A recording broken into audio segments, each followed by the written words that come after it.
अविद्या माया सृजन की काली शक्तियों को दर्शाती है, जैसे काम, लोभ, लालच, क्रूरता, स्वार्थी कर्म आदि। यह मानव को चेतना के निचले स्तर पर रखती है। ये शक्तियां मनुष्य को जन्म और मृत्यु के चक्र में बांधने के लिए जिम्मेदार है। वही विद्या माया सृजन की अच्छी शक्तियों के लिए जिम्मेदार है, जैसे निस्वार्थ कर्म, आध्यात्मिक गुण, ऊंचे आदर्श, दया, पवित्रता, प्रेम और भक्ति। यह मनुष्य को चेतन के ऊंचे स्तर पर ले जाती है। यदि आत्मज्ञान प्राप्त करने की इच्छा रखते हो तो पहले अहम भाव को दूर करो, क्योंकि जब तक अहंकार दूर न होगा अज्ञान का पर्दा कदापि न हटेगा। तपस्या, सत्संग, स्वाध्याय आदि साधनों से अहंकार दूर कर आत्मज्ञान प्राप्त करो, ब्रह्म को पहचानो। नमस्कार दोस्तों, मेरा नाम है दीपक्स वॉइस चैनल में आप सभी का स्वागत है। दोस्तों, आज मैं आपको एक ऐसे चमत्कारी संत के जीवन और उनके द्वारा किए गए चमत्कारों के विषय में बताऊंगा, जो देवी काली के अनन्य भक्त थे। काली उन्हें सिद्ध थी और ऐसा माना जाता है कि वो देवी काली को स्वयं अपने हाथों से भोजन कराते थे। दोस्तों, इन महान संत को हम रामकृष्ण परमहंस के नाम से जानते हैं, जो स्वामी विवेकानंद जी के गुरु थे। 19वीं शताब्दी के दौरान भारत के सबसे प्रमुख धार्मिक शख्सियतों में से एक रामकृष्ण परमहंस एक रहस्यवादी और योगी थे। रामकृष्ण का जन्म गदाधर चट्टोपाध्याय के रूप में 18 फरवरी 1836 को खुदीराम चट्टोपाध्याय और चंद्रमणि देवी के यहाँ हुआ था। यह गरीब ब्राह्मण परिवार बंगाल प्रेसिडेंसी में हुगली जिले के कामरपुकुर गांव में निवास करता था। युवा गदाधर को पढ़ने लिखने के लिए गांव के स्कूल में भर्ती किया गया, लेकिन उन्हें खेलना पसंद था। उन्हें हिंदू देवी देवताओं की मिट्टी की मूर्तियों का चित्रित करना और बनाना पसंद था। वह लोक और पौराणिक कहानियों से आकर्षित थे, जो उन्होंने अपनी माँ से सुनी थी। वह धीरे धीरे रामायण, महाभारत, पुराणों और अन्य पवित्र साहित्य को केवल पुजारियों और ऋषियों से सुनकर हृदय से लगाते हैं। युवा गदाधर को प्रकृति से इतना प्यार था कि वे अपना अधिकांश समय बागों में और नदी के तटों पर व्यतीत करते थे। बहुत कम उम्र से ही गदाधर धार्मिक प्रवृत्ति के थे और उन्हें हर रोज की घटनाओं से आध्यात्मिक परमानंद का अनुभव होता था। 1843 में गदाधर की पिता की मृत्यु के बाद परिवार की जिम्मेदारी उनके बड़े भाई राजकुमार पर आ गई।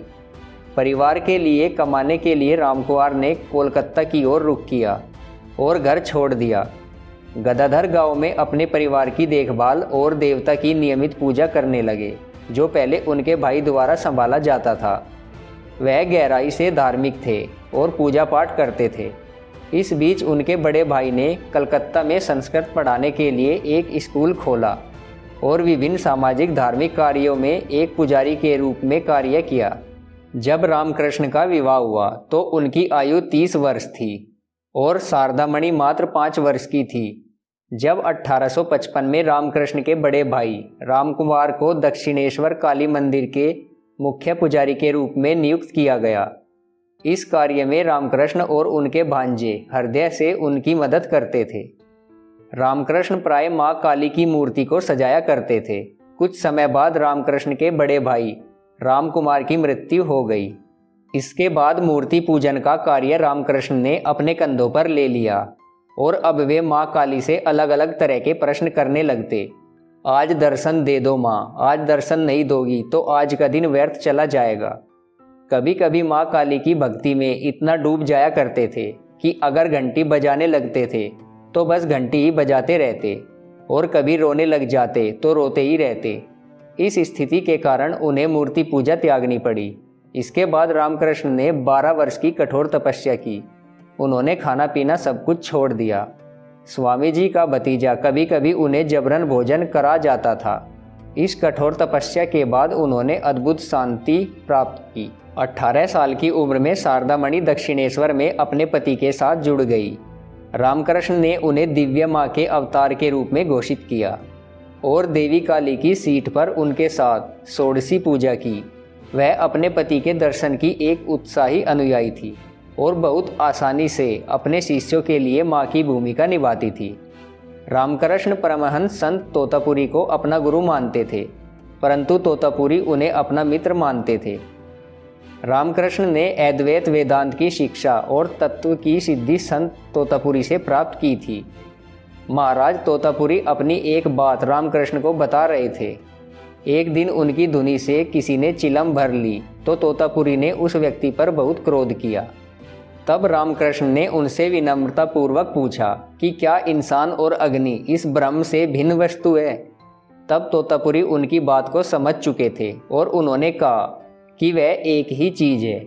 उन्होंने रामकृष्ण से सीखा कि क्रोध करना सही नहीं है, तो उसके बाद कहा कि आज के बाद मैं कभी भी क्रोध नहीं करूँगा, और संत तोतापुरी ने क्रोध का त्याग कर दिया।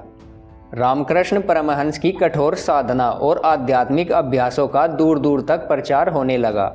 उनकी आध्यात्मिक बातें बहुत तेजी से फैलने लगी। उनके यहाँ भक्तों का आगमन होने लगा और दक्षिणेश्वर के मंदिर को भक्तों का मुख्य आश्रम बनाया गया। दक्षिणेश्वर बहुत सारे विद्वान और तांत्रिक व्यक्ति भी आने लगे। रामकृष्ण के शिष्यों की संख्या बढ़ती जा रही थी। उनके मुख्य शिष्य स्वामी विवेकानंद थे। इनके अलावा केशव चंद्र सेन, महेंद्रनाथ गुप्त, अधर सेन, बलराम बोस इत्यादि कई गृहस्थ शिष्य थे। वहीं स्वामी विवेकानंद, स्वामी ब्रह्मानंद, स्वामी अद्भुतानंद, स्वामी शिवानंद, स्वामी योगानंद इत्यादि सन्यासी शिष्य थे। रामकृष्ण छोटी कहानियों के माध्यम से लोगों को शिक्षा देते थे। कलकत्ता के बुद्धिजीवियों पर उनके विचारों ने जबरदस्त प्रभाव छोड़ा था। हालांकि उनकी शिक्षाएं आधुनिकता और राष्ट्र के आज़ादी के बारे में नहीं थी। उनके आध्यात्मिक आंदोलन ने परोक्ष रूप से देश में राष्ट्रवाद की भावना बढ़ाने का काम किया, क्योंकि उनकी शिक्षा जातिवाद एवं धार्मिक पक्षपात को नकारती है। रामकृष्ण के अनुसार मनुष्य जीवन का सबसे बड़ा लक्ष्य है ईश्वर प्राप्ति। रामकृष्ण परमहंस जीवन के अंतिम दिनों में समाधि की स्थिति में रहने लगे, अतः तन से शिथिल होने लगे। शिष्यों द्वारा स्वास्थ्य पर ध्यान देने की प्रार्थना पर अज्ञानता जानकर हंस देते थे। इनके शिष्य इन्हें ठाकुर नाम से पुकारते थे। रामकृष्ण महान योगी, उच्च कोटि के साधक व विचारक थे। सेवा पथ को ईश्वरीय प्रशस्त मानकर अनेकता में एकता का दर्शन करते थे। सेवा से समाज की सुरक्षा चाहते थे। गले में सूजन को जब डॉक्टरों ने कैंसर बताकर समाधि लेने और वार्तालाप से मना किया, तब भी वे मुस्कुराए। चिकित्सा कराने से रोकने पर भी विवेकानंद इलाज कराते रहे। चिकित्सा के बावजूद उनका स्वास्थ्य बिगड़ता ही चला गया। 16 अगस्त सन 1886 ईस्वी में श्रावणी पूर्णिमा के अगले दिन प्रतिपदा को प्रातःकाल रामकृष्ण परमहंस ने देह त्याग दिया। सवेरा होने के कुछ ही वक्त पहले श्री रामकृष्ण इस नश्वर देह को त्याग कर महासमाधि द्वारा ब्रह्म में लीन हो गए। दोस्तों, उच्च कोटि के संत रामकृष्ण परमहंस के बारे में ये वीडियो आपको कैसा लगा, हमें कमेंट बॉक्स में कमेंट करके ज़रूर बताइएगा। और अगर आपको ये वीडियो पसंद आया तो इस वीडियो को लाइक ज़रूर करें। साथ ही साथ हमारे चैनल को सब्सक्राइब भी ज़रूर करें। धन्यवाद।